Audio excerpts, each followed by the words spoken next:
It is both striking and shameful that Nigel Farage and Nick Griffin should now find themselves mentioned in the same breath. One built a career attempting to sand down the rough edges of extremism, presenting himself as a polished man of the people. The other strutted at the helm of the British National Party, spouting toxic conspiracy about Nazi iconography, barely disguised. Yet here we are, confronted again with familiar patterns. Allegations of anti-Semitic behaviour hang over both men. One rooted in the cruelty of the schoolyard, the other dressed as cartoon propaganda but aimed at the same target. Farage insists that if he ever uttered those vile taunts about Hitler being right or Jewish children needing to be gassed, they belonged somewhere between banter and the historic memory hole. But the former Dulwich pupils who remember what he said have no interest in letting that hide behind fading adolescent excuses. Words spoken at 13 can bruise for life when they're fueled by hatred.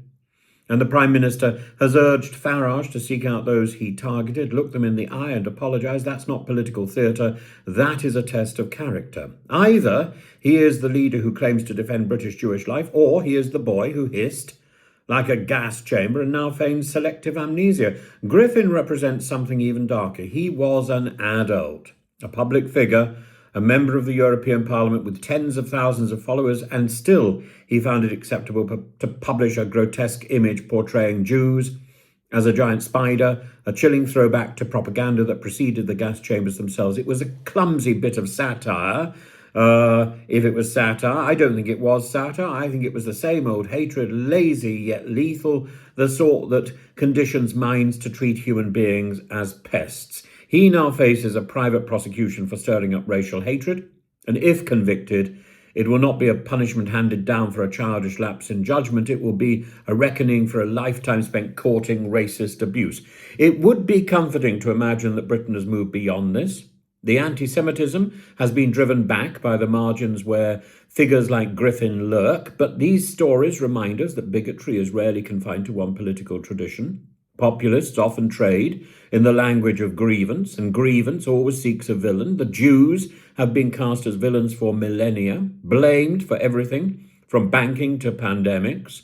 It takes very little for old tropes to find new hosts. One social media post, one playground taunt, one rally speech can reopen wounds society claims to have healed.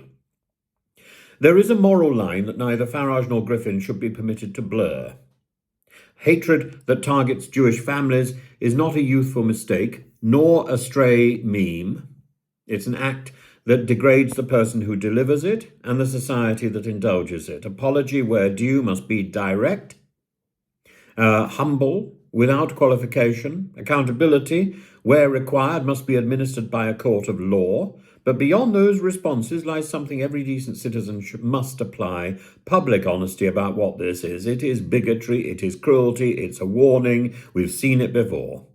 We must not shrug and say, the times have changed. The times change only when people change.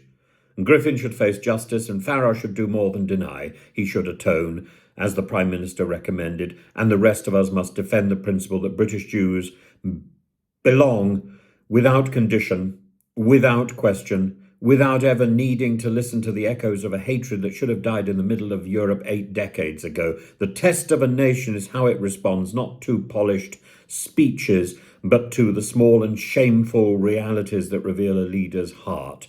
On this test right now, both men, Farage and Griffin, remain under serious examination, and rightly so.